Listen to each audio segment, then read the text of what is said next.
Everyone, मैं बीना भट्ट आप सबका स्वागत करती हूँ अपने यूट्यूब चैनल इतिहास अध्ययन में।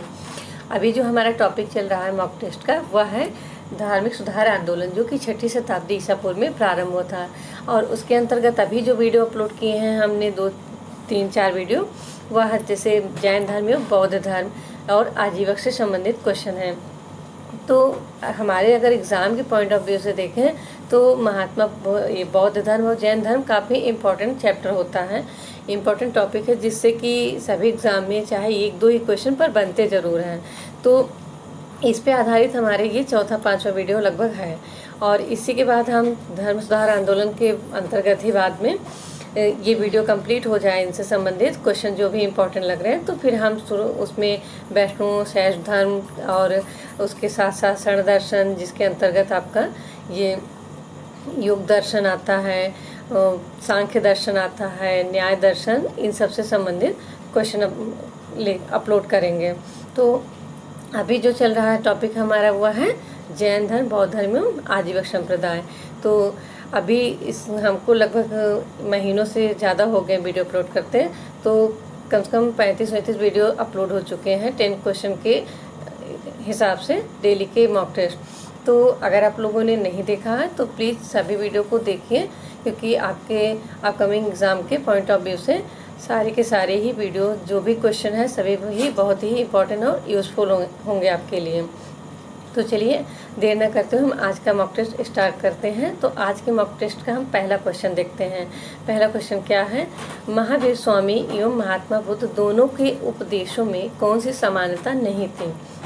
यहाँ क्वेश्चन को आप नोटिस करिएगा कि पूछ क्या रहा है कि महावीर स्वामी एवं महात्मा बुद्ध दोनों के उपदेशों में कौन सी समानता नहीं थी। तो आपके सामने ऑप्शन है, ये दोनों लोगों के बुनियादी सिद्धांत का स्रोत उपनिषद है, दोनों ने आत्मा का अस्तित्व को स्वीकार किया है, दोनों लोगों ने माना है कि संसार दुखों से भरा है। तो यहाँ पे आप देखेंगे कि ऑप्शन सी जो है हमने लिखा है, पर सी डालना मिस्टेक हो गई है। तो सी क्या है? दोनों लोगों ने माना कि संसार दुखों से भरा है। अब यहाँ पे देखेंगे कि दोनों लोगों के जो बुनियादी सिद्धांत का स्रोत था उपनिषद था। ये तो आपका स्टेटमेंट सही है, दोनों लोगों के उपदेशों में ये बातें देखने को मिलती हैं। दोनों ने आत्मा के अस्तित्व को स्वीकारा है, तो यह जो है स्टेटमेंट आपका गलत हो जाएगा, क्योंकि महात्मा बुद्ध ने आत्मा के अस्तित्व को नहीं स्वीकारा है, जबकि महावीर स्वामी ने आत्मा के अस्तित्व को स्वीकारा है। वहीं महात्मा बुद्ध ईश्वर और आत्मा दोनों के अस्तित्व को नकारा था, उन्होंने इसको स्वीकार नहीं किया था। तो आइए देखते हैं हम क्वेश्चन नंबर 2। क्वेश्चन नंबर 2 क्या है? बौद्ध धर्म के किस पिटक के अनुसार बुद्ध एवं महावीर लगभग समकालीन थे? बौद्ध धर्म के किस पिटक के अनुसार बुद्ध एवं महावीर लगभग समकालीन थे? ऑप्शन है आपके सामने, सुत्त पिटक, विनय पिटक, अभिधम्म पिटक।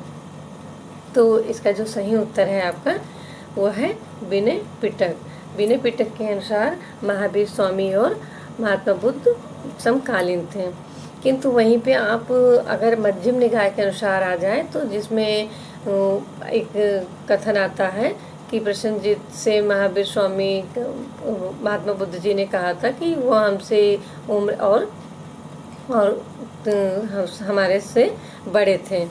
पर अगर ये पूछता है आपसे कि किस पिटक के अनुसार महात्मा बुद्ध और महावीर स्वामी समकालीन थे, तो उसका सही उत्तर है आपका विनय पिटक। तो आइए देखते हैं इस मॉक टेस्ट का हम तीसरा क्वेश्चन। ऐसी मान्यता है कि बुद्ध ने सारनाथ में 5 ब्राह्मणों को जो उपदेश दिया वह हीनयान का उपदेश दिया था, वहीं महायान का उपदेश बुद्ध ने कहाँ पर दिया था?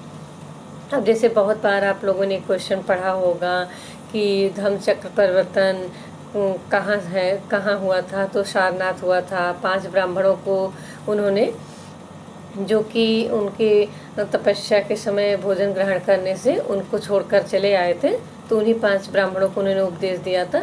इस तरह के क्वेश्चन बहुत सारे एग्जाम पूछा गया है, तो ये तो आपको पता होगा। पर यहाँ पे पूछा क्या कि ये तो बता दिया कि ऐसी मान्यता है कि बुद्ध ने सारनाथ में 5 ब्राह्मणों को जो उपदेश दिया था वह हीनयान का उपदेश था। यहाँ बता रहा है कि उपदेश दिया था वह हीनयान का उपदेश था। वहीं महायान का उपदेश बुद्ध ने कहाँ पर दिया था? तो आपके सामने ऑप्शन है धान्यकटक, वेणुवन विहार, गृद्धकूट पर्वत। तो इसका सही उत्तर है गृद्धकूट पर्वत, जो कि रत्नागिरी पर उन्होंने दिया था। रत्नागिरी में गृद्धकूट पर्वत पर दिया था। और वो जो उपदेश था वो महायान धर्म से संबंधित बुद्ध का उपदेश था। तो यहाँ पे अभी आप एक ऑप्शन और देख रहे हैं धान्यकटक। यह भी काफ़ी इसे ये भी महात्मा बुद्ध के उपदेश से संबंधित है। अब यहाँ पहले हम बात कर लेते हैं गृद्धकूट पर्वत पे जो महात्मा बुद्ध ने महायान का उपदेश दिया था। कहते हैं कि इसे ही द्वितीय धर्म चक्र परिवर्तन कहा जाता है। अब यहाँ पे आपने प्रथम धर्म चक्र सारनाथ में हुआ, जिसको महात्मा बुद्ध जी ने 5 ब्राह्मणों को दिया, और वह क्या था? हीनयान का उपदेश था। और गृद्धकूट पर्वत पे जो बुद्ध जी ने उपदेश दिया वह महायान से संबंधित था, और इसे ही द्वितीय धर्म चक्र परिवर्तन कहा जाता है। तो अब यहाँ पे एक क्वेश्चन आप ऑप्शन देख रहे हैं धान्यकटक, तो धान्यकटक भी एक संबंधित है। अगर ऐसा पूछ ले कि तीसरा धर्म चक्र परिवर्तन कहाँ हुआ था, जिसके द्वारा बौद्ध तंत्र शास्त्र का उद्गम हुआ, तो ये है आपका सही उत्तर होगा इसका धान्यकटक। तो यहाँ देखिए आपने और कितनी चीज़ें एक ही क्वेश्चन में देखी कि महात्मा बुद्ध ने सारनाथ में 5 ब्राह्मणों को जो उपदेश दिया, एक तो आपको पता चला कि पहला उपदेश उन्होंने किसे दिया था? 5 ब्राह्मणों को दिया था। कहाँ दिया था? सारनाथ में दिया था। वह किस संप्रदाय से संबंधित था? बौद्ध धर्म के। तो वह हीनयान संप्रदाय से संबंधित उपदेश था, और उसे प्रथम धर्मचक्र परिवर्तन कहा जाता है, जिससे कि बहुत बार क्वेश्चन बने एग्जाम में। पर वहीं पे आपसे पूछ ले द्वितीय धर्मचक्र परिवर्तन कहाँ हुआ था, तो गृद्धकूट पर्वत पर। और ये किस संप्रदाय से था? बौद्ध धर्म के। तो यह महायान संप्रदाय का से संबंधित उपदेश था। तो फिर आपने ऑप्शन में धान्यकटक देखा, तो जिसका कि ये आपका अमरावती, जिसे प्राचीन काल में धान्यकटक के नाम से जानते थे, तो उससे संबंधित आपने देखा क्वेश्चन में कि तीसरा धर्म चक्र परिवर्तन जो था धान्यकटक में था, और इसी समय क्या था? बौद्ध तंत्र शास्त्र का उद्गम हुआ था। तो आइए अब देखते हैं हम चौथा क्वेश्चन क्या है कि कुट्टाग्रशाला बिहार बुद्ध को किसने दान दिया था? कुट्टाग्रशाला बिहार बुद्ध को किसने दान दिया था? बिम्बसार ने, लिच्छवियों ने, मल्लों ने। तो ऑप्शन को एक बार फिर से देखिए, बिम्बसार ने, लिच्छवियों ने, मल्लों ने। तो इसका सही उत्तर है लिच्छवियों ने। और ये कहाँ थे? लिच्छवी जानते हैं कि ये वैशाली के थे, ये गणराज्य था, तो और बहुत शक्तिशाली गणराज्य था। तो इसमें क्या था कि राज्य जब महात्मा बुद्ध ज्ञान प्राप्ति के अपने 8वें वर्ष क्या हुआ कि वैशाली गए, तो वो उस समय उनका जो वर्षावास था 5वां वर्षावास था। तो वहाँ पे क्या कि लिच्छवी राजवंश जो थे उन्होंने बुद्ध को कुट्टाग्रशाला बिहार दान दिया था। तो ये देखिए यहाँ पे भी हमने देखा कुट्टाग्रशाला बिहार बुद्ध को किसने दान दिया था? लिच्छवी ने।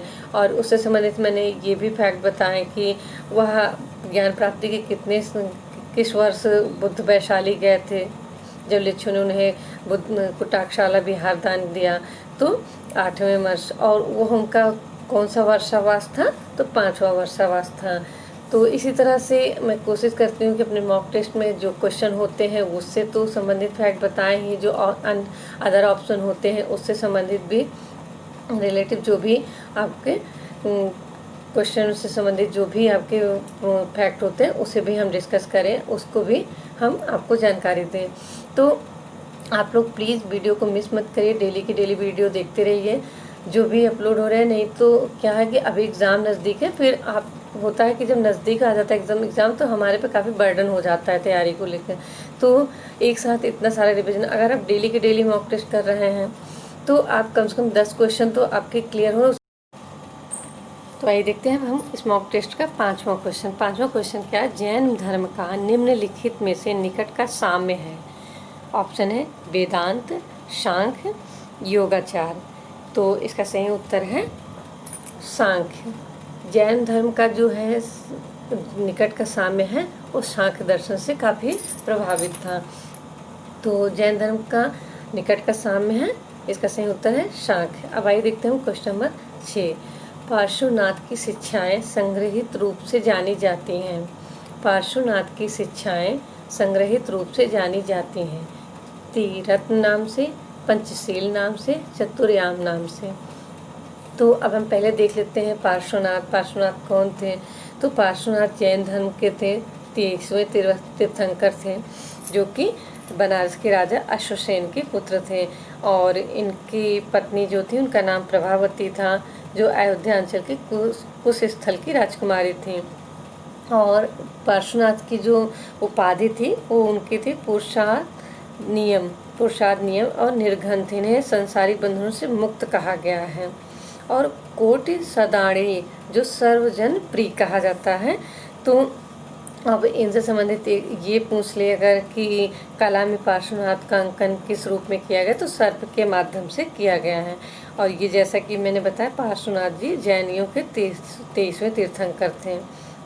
तो अब इनसे संबंधित इनका जो ये क्वेश्चन है कि शिक्षाएं संग्रहित रूप से जानी जाती हैं, तो त्रिरत्न, पंचशील या चतुर्याम। तो इसका सही उत्तर है चतुर्याम। अब चतुर्याम क्या था कि पार्श्वनाथ के सिद्धांत को चतुर्याम क्यों कहा गया, ये 4 प्रतिज्ञाएं थी इनकी, जिससे कहते थे। इसमें पहली थी अपरिग्रह, संपत्ति का संग्रह न करना एक था। दूसरा था अहिंसा, हिंसा न करना। तो तीसरा था अमीर्षा, झूठ न बोलना। और चौथा था अस्तेय, चोरी न करना। ये 4 रूप से क्या थे, ये पार्श्वनाथ के सिद्धांत को जो शिक्षाएं थी उसे चतुर्याम कही जाती थी। आगे चलकर इसी में महावीर स्वामी ने एक सिद्धांत 5वां जोड़ दिया, जिससे ब्रह्मचर्य कहे जाते हैं। तो वो उनका क्या था, 5 सिद्धांत थे, पर पार्श्वनाथ जी का जो था 4 ही सिद्धांत थे, और उसे चतुर्याम या 4 प्रतिज्ञाओं के नाम से जानते थे, जो था आपका अपरिग्रह, अहिंसा, अमीर्षा एवं अस्तेय। तो आइए देखते हैं हम इस मॉक टेस्ट का 7वां क्वेश्चन। 7वां क्वेश्चन क्या है कि निम्नलिखित में से किस शब्द से जैन आगम साहित्य का निर्देश होता है। निम्नलिखित में से किस शब्द से जैन आगम साहित्य का निर्देश होता है। वांछना, निर्गंध, निर्युक्ति। तो इसका सही उत्तर है निर्युक्ति। अब देखते हैं क्वेश्चन नंबर 8। जैन धर्म के प्रथम तीर्थंकर ऋषभदेव को किस पुराण में विष्णु का अवतार माना गया है। जैन धर्म के प्रथम तीर्थंकर ऋषभदेव को किस पुराण में विष्णु का अवतार माना गया है। तो आपके सामने ऑप्शन है वायु पुराण, भगवत पुराण, मत्स्य पुराण। तो इसका सही उत्तर है भगवत पुराण। तो आइए देखते हैं इस मॉक टेस्ट का हम 9वां क्वेश्चन। 9वां क्वेश्चन क्या है, जैन तीर्थंकर पार्श्वनाथ को सम्मेद शिखर पर कितने दिनों के कठोर तप के बाद ज्ञान की प्राप्ति हुई थी। तो 93, 83, 105, यानी 93 दिन के बाद या 83 दिन के बाद या 105 दिन के बाद। तो इसका सही उत्तर है आपका 83 दिन के बाद। 83 दिन के बाद ही उनको कहते हैं, जब उन्होंने गृह त्याग किया था, लगभग 30 वर्ष की आयु में उन्होंने गृह त्याग किया था, और उनको 83वें दिन जो है सम्मेद शिखर पे कठोर तप के बाद 83 दिन उन्होंने कठोर तप किया, 84वें दिन उनको ज्ञान की प्राप्ति हुई। तो यहाँ क्वेश्चन में पूछा ना कि कितने दिनों के कठोर तप के बाद, 83 दिन के कठोर तप के बाद 84वें दिन उन्होंने जो है ज्ञान की प्राप्ति हुई थी। और आज इसी पर्वत को पारसनाथ पर्वत के नाम से जानते हैं। तो यहाँ पे आपने देखा कि क्वेश्चन में बता दिया कि उनको ज्ञान की प्राप्ति कहाँ हुई थी, सम्मेद शिखर पर। जैसे महात्मा बुद्ध से संबंधित पूछता है, महावीर स्वामी से पूछता है कि किस नदी के तट पर, तो इनको क्या है कि सम्मेद शिखर पर ज्ञान की प्राप्ति हुई थी पार्श्वनाथ जी को। तो इनको कितने दिन के बाद, 83 दिन के बाद 84वें दिन है ज्ञान की प्राप्ति हुई थी।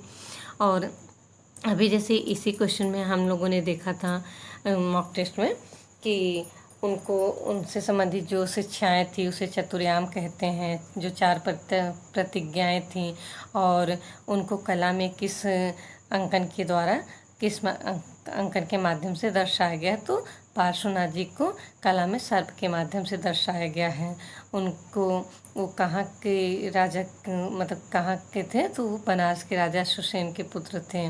उनकी माता का नाम वामा था, उनकी पत्नी का नाम प्रभावती था। तो ये सब कुछ उनसे संबंधित महत्वपूर्ण फैक्ट है। तो अभी क्या है कि हम इतना इसको देख लिए। अभी देखते हैं और भी इससे संबंधित जो क्वेश्चन अगर हमें लगेगा तो उसको भी हम अगले मॉक टेस्ट में इंक्लूड करेंगे। अब आइए देखते हैं हम क्वेश्चन नंबर 10। महावीर स्वामी को कला में किस संकेत चिन्ह के साथ प्रदर्शित किया गया है? महावीर स्वामी को कला में किस संकेत के साथ प्रदर्शित किया गया है? तो यहाँ पे आप देखेंगे ऑप्शन है सिंह, वृषभ, गज। तो इसका जो सही उत्तर है सिंह। अब यहाँ पे ऑप्शन जो देख रहे हैं आप, सभी न सभी किसी न किसी तीर्थंकर से ही जुड़ा हुआ है। तो अब जैसे देखेंगे कि यहाँ पे वृषभ है, तो वृषभ जो है आदिनाथ कहिए या ऋषभनाथ या ऋषभदेव पहले तीर्थंकर जो थे उनसे संबंधित है। और यहाँ पे गज है, तो जो इसके जैन तीर्थंकर थे, द्वितीय जैन तीर्थंकर अजीतनाथ जी से। होता क्या है कि इस तरह से जैसे महावीर स्वामी का, मल्लीनाथ का, पार्श्वनाथ का, ऐसे संबंधित कई कुछ नाम होते हैं जिनको थोड़ा याद रखना जरूरी होता है, क्योंकि वो होता है कि कोट में दे देंगे आपको या मैचिंग में दे देंगे कि ए का बी, सी का डी, ऐसे मतलब नाम दे देंगे, उनके प्रतीक चिन्हों को लेके नाम दे देंगे, उनसे संबंधित प्रतीक चिन्ह दे देंगे। तो आपको मैच करना, तो जब तक आपको एक दो नहीं पता होगा, 2-4 नहीं पता होंगे, तब तक आप उसको मैच नहीं कर सकते हो। तो इसलिए कम से कम कुछ लोगों के हैं कि जैसे महावीर स्वामी, पार्श्वनाथ, मल्लीनाथ या ऋषभदेव, इन सब से संबंधित क्या है कि आपको वो पता होने चाहिए कि इनको कला में किस प्रतीक चिन्ह के साथ दर्शाया गया है। तो ये रहे हमारे इस मॉक टेस्ट का 10 इम्पॉर्टेंट क्वेश्चन। इसी तरह के 10 इम्पॉर्टेंट क्वेश्चन के साथ हम कल मिलेंगे। और आप लोग प्लीज़ वीडियो को देखिए, डेली का डेली मॉक टेस्ट सॉल्व करते रहिए। आपके एग्ज़ाम है, अब एग्ज़ाम नज़दीक है, तो आप रिवीजन करते रहिए और अपनी स्टडी को कंटिन्यू रखिए। आप सभी का बहुत बहुत धन्यवाद।